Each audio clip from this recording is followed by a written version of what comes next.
Hey guys, it's Lindsey again, and we have gone over sales, cost of goods sold, and now we are going to be going over expenses.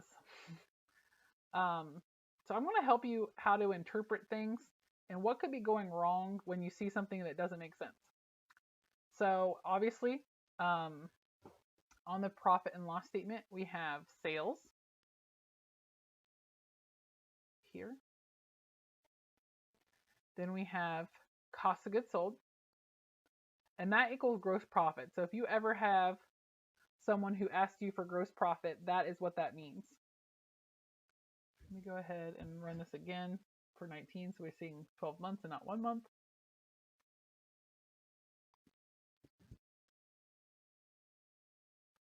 Okay.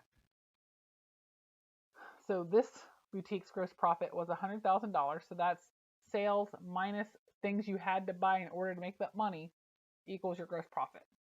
Okay. The next section down is your regular operating expenses. So these are things that you did to operate your business. So advertising would be like Facebook marketing, any type. Sometimes people put Canva if they're making graphics for ads, Facebook ads, for even for your website. When you do your flat lays, if you have to go to Canva to put like words on top of it or whatever, you can put that under advertising and promotion. Automotive expense is if you have a company vehicle, car washes, repairs, stuff like that. You have bank service charges. So that would be overdraft fees. Some banks have like monthly service charges, especially if you have a lot of accounts. This depends on the bank. It could also be wire fees. That's probably it. Business license and permit. So anytime you have to buy like a vendor's license, or some states make you do like an annual license to register with them, that would be business license and permit. So basically you getting registered with the government. That's a local government, state government, federal government. If you have a brick and mortar, you might have alarm fees, alarm monitoring fees. So like, I know some states require, if you have you're allowed to have a certain amount of people, you have to have the fire department come out and like look at your building and say you're allowed to have 150 people in here. So anything like that, you getting registered with the government for any reason, that would go there. Charitable contributions are when you give to charity. That's pretty self-explanatory. I know a lot of people will donate product. I will tell you right now, it's not going to help you a ton when it comes to your profit and loss statement. Because basically, if you give away $600 worth of merchandise, it's literally going to be moved out of your cost of goods sold into your charitable contribution expense.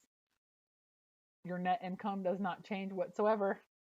So if I were you, before I just give away a bunch of clothes, I would try to destash them first and see if I can sell them, at least make something before donating it. Because like I said, donating doesn't really help you a whole lot. I get that question a lot. So basically, that journal entry would look like you would be debiting charitable contributions, crediting purchases for resale. So just letting you know. I get that question a lot in January, as you can imagine. Computer expense, internet expenses. This is kind of an obscure item on the chart of accounts. It's mostly what goes in there is when someone goes to Best Buy and buys a computer or a mouse or something like that. Doesn't really get used a lot because a lot of things will either end up in utilities if it's internet, or it'll end up in office supplies. Okay, the next one, continuing education. So I know a lot of you people in the boutique industry will do, boutique boot camp, or you'll hire a consultant to help you, or a social media consultant. All of that's going to go there. Anything that you purchase in order to be better, training wise, goes there.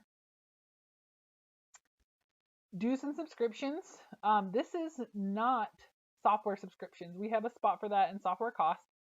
This is more like Chamber of Commerce, or if you're a member of the Boutique Hub, that monthly fee that you pay would go there when you're a member of a group. Insurance expense will be a little bit different for you depending on what type of business you have. So first, if you have a brick and mortar, you're going to have general liability insurance. If you do events, you might have event insurance. If you have a company vehicle, you might have auto. If you have employees, you may have workman's compensation insurance. Some people do life insurance, depending. Sometimes if you get a large loan, they require you to have life insurance. So all of that would be here at different subcategories. The next is interest expense. Where that data comes from, that would be obviously credit card, but most boutiques would get capital loans, whether through Shopify or PayPal. And basically how that works is they give you $20,000. I'm just making a number, nice and easy. $20,000. And then they make you pay back $26,000. Just so you know, they front load their interest. It's not like a credit card. If you pay off early, you get it off. You pay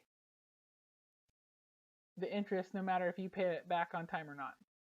So how that entry looks is you would put all $26,000 in the right here. Here's a great example. This is what it looks like. So this boutique got $21,000, but she had to pay her front-loaded interest, and everyone's different. $2,700, no matter what. So we start the balance off, so it starts off with the interest included. So in my example of $20,000 plus $6,000 worth of interest, you would put the deposit that they gave you under the Shopify loan. And then the second line would be interest expense, $6,000. And then you'd put the $26,000 to the loan. So I know it sounds really tricky. Let me just do it here. I just like examples. Make general entry. Okay, here's how it would look. So your checking account would get $20,000, right? You know your interest expense is $6,000,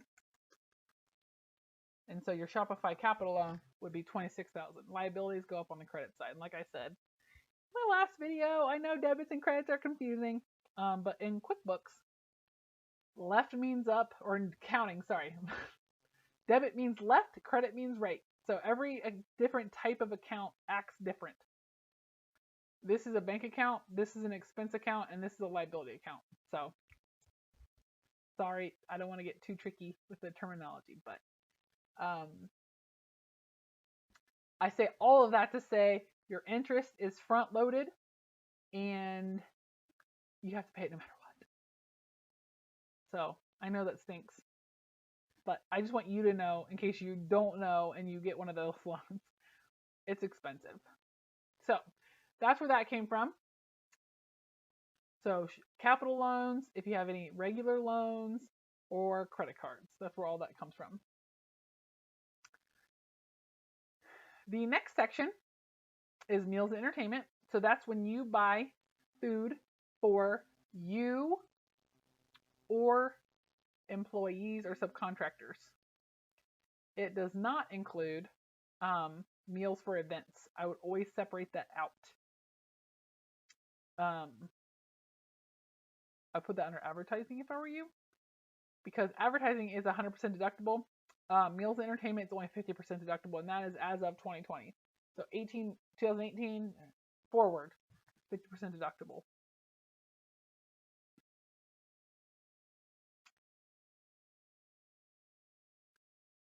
Keep that in mind.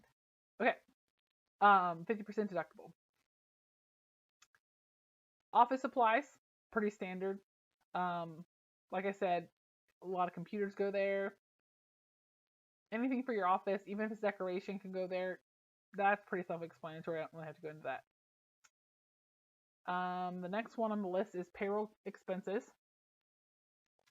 You need to break this down, unfortunately. I know it sounds like it's in a perfect world. You just say, oh, payroll costs, yay. There's a problem with that. And the problem is that there's a couple problems. First, salaries and wages has to match the W-3. Your CPA will be checking that because that is a red flag with the IRS.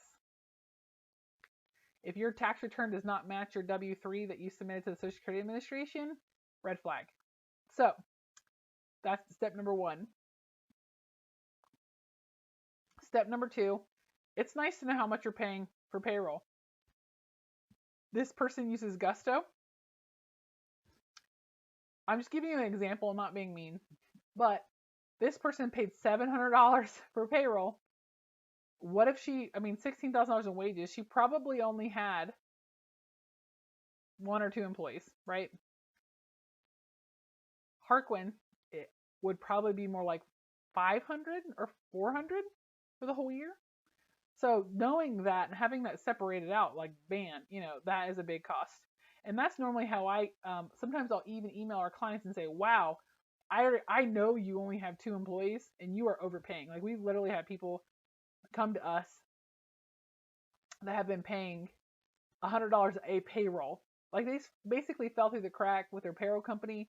Like, they signed up in some kind of a deal, and then the deal expired and they just kept going. And it was $106 a week for a couple of our clients. So now, just like we were talking about in the last video, all about how do you know if you're getting a good deal inbound shipping, this is the same thing. You want to break it down. Here's where small business owners make a big gaffe, big hole. Employee bonuses. I just want you guys to know, because this is another really big problem in January. If your employee is on payroll, you have to run everything through payroll. You can't subcontract. You can't just bless them and give them $200. It has to be ran through payroll. And so this is kind of your litmus test if something goes to an employee outside. This is how we catch it for our clients. Like, hey, wait a minute, isn't Haley an employee of yours? Yeah. You have to run through payroll. I get a lot of pushback, but the law is the law. So any gift cards and any checks, like cash, have to go through on their W-2. And then the last section is the employer taxes. Normally I label that employer taxes, just so we're differentiating, because there's like 50 different types of taxes. I always like to define what kind of tax we're talking about. And that employer taxes are Social Security, their portion of, the employee pays Social Security, the employer pays Social Security. Same with Medicare, they both have their certain portions, and then the employer will pay federal unemployment, state unemployment, and that's probably it for the employer side. Another hole I see here sometimes is where a boutique owner will say something is an employee, but it's actually a subcontractor. So we actually have that broken down here, so that there is no question about it. Subcontractors are separated from employees, and there should be no employees in subcontractor expense. Now, there is a caveat to the law. Say you have an employee who, is customer service. They check people out and they restock and all that. Well, say you hire them to do your janitorial work. You can't hire them to be a 1099. The issue is you're going to have to put that on the memo so that everyone knows that this is not their regular job. So you can hire an employee to do a job that is not in their job description and pay them as a subcontractor. If you pay them over $600 though, you do have to 1099 them. Don't forget that. Okay. I know this is a lot, but we'll keep going. We are on printing and production. I normally don't use that expense category. It's up to you. If you want to separate things that you print, like Vistaprint, I would put that under either advertising or job supplies. I don't think I would put it in printing. So most boutiques don't ever use that category, but you can use it if you want to. Professional fees is your lawyers, your accountants, your bookkeepers, and maybe if you hire any consultants, that's where that would go. Rent is rent. Let's make sure that you don't, though, put your deposit that you pay to your landlord under rent expense, because you will be reimbursed it, Lord willing, when you leave. So that is considered an other current asset, and it goes on your balance sheet. So putting that on your radar. Repairs and maintenance. This is more common for anyone who has a brick and mortar or like a mobile unit. This is when you're going to Home Depot to paint, get new light bulbs, switch out the door handles, stuff like that. It's kind of self-explanatory, repairs and maintenance. It is not, however, if you move into a place and you have to do $20,000 worth of work to get it up to par, that is considered leasehold improvement, and it is an asset. If you improve your store, you have to depreciate it, which means you to take that expense over several years instead of all at once. So keep that in mind. It's called leasehold improvement. Software costs, we already kind of went over that. That is if you have maybe an Adobe subscription or you are paying for Shopify software. That's where that would go. We already talked about subcontractor, telephone expense. I get a lot of questions about telephone expense. That is normally cell phone, or if you have a store phone, or if you have internet and phone on one bill, that you can stick it there too. There's no real strategy about it. It's just for managerial purposes. If you want to see how much you're spending on telephone expense, the question I normally get asked is, what about your cell phone?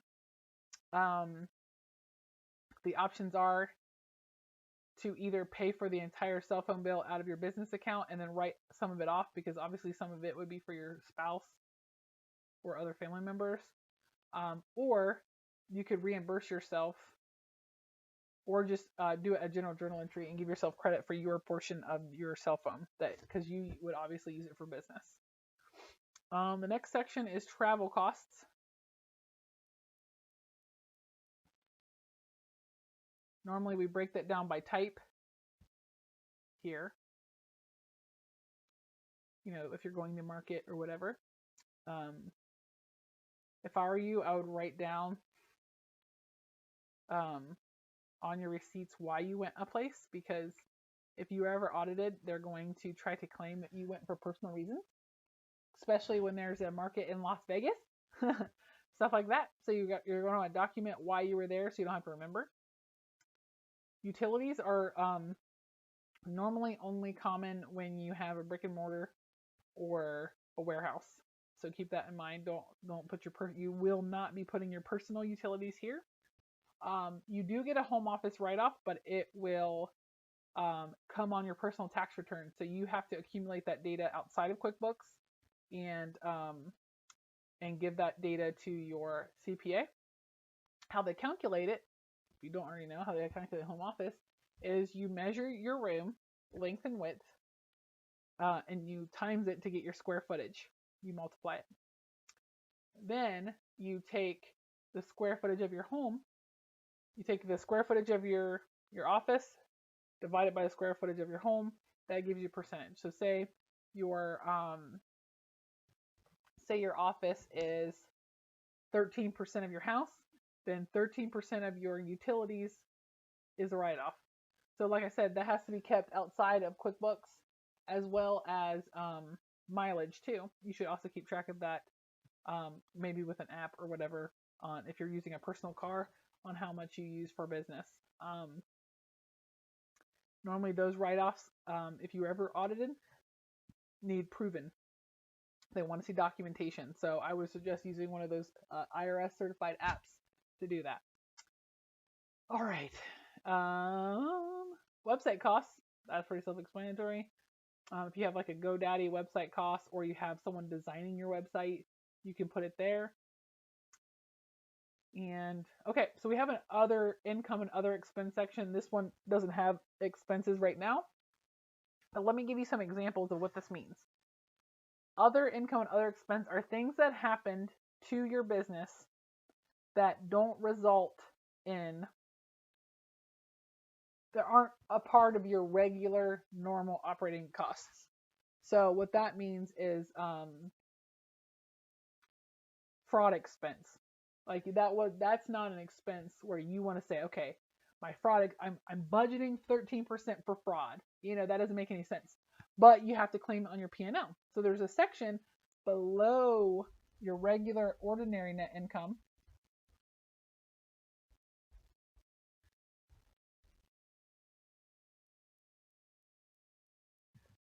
Cut that out. So there's a section below your net ordinary income for other things. So when you have your cash back reward from your credit card company, that's where it goes. Interest income from your bank account, that's where it goes. Sometimes you guys will have PayPal other. I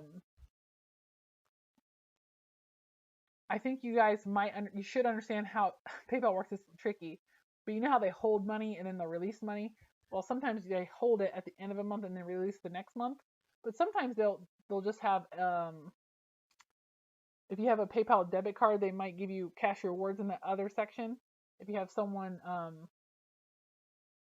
report one of your transactions as fraud, it'll be in that section. So what we do is we normally just make an other expense account called PayPal other activity and just put that there. Fraud is one. If you sell an asset, then what you made on it would go here in the other section. So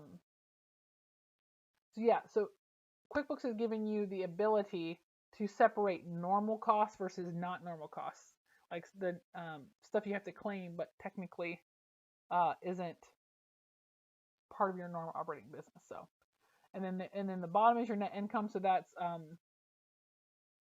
sales minus cost of goods sold minus expenses equals net income, and that is what you pay taxes on. I hope I didn't bore you guys too much. I know it's a lot of data, but I want to give you guys a full understanding of where numbers come from, what their purposes are, because part of the problem is that, and I see this a lot when you can tell when a company's had multiple bookkeepers, because you'll see telephone expense, cell phone expense, phone expense, all the same category. Or you'll see, say you have Spectrum or Time Warner or whatever you guys, I mean, I know it's both. Say one bookkeeper was put under computer and internet, and one was put under utilities, and one was putting under phone. So this will allow you to at least look at it and see patterns. And one of the benefits too is you can now do it by month. And I like to look at by month because I like to look at rent. Look, this one started in June, so I should see one every month. Uh-oh, why do I see 4,800? That doesn't make sense. We click here. Uh-oh, deposit. Bing, bing, bing, bing, bing. This needs, for store number 2, this needs to be moved to rental. Actually, I call it security deposit, because if you put rental, rent will actually get put there on accident and not be an expense. So security deposit asset. Whoopsie. There we go. Perfect example. But yeah, that's how you find mistakes. So I like looking at a month. You can also look at payroll and find spikes in payroll. You can find spikes in net income, like, wow, what were we doing that month? We made a ton of money. And like the last video, we went over why year-end adjustments don't work. Here's the example right here. December, you can never know how well you're doing because look, December, look, they've netted $29,000. But it's not because they've actually made that much money. It's because they made a large adjustment to inventory. See, negative 18,000. So, well, as I said in video number 2, it's really important to do monthly adjustments. Thank you guys for your time. If we are not serving you right now as a client, we would love the opportunity at least to give you an estimate to see how much it would cost, maybe even talk on the phone to see if there's any way we can help you with either training or consulting or bookkeeping. So reach out to us if you have any questions, and thank you for watching.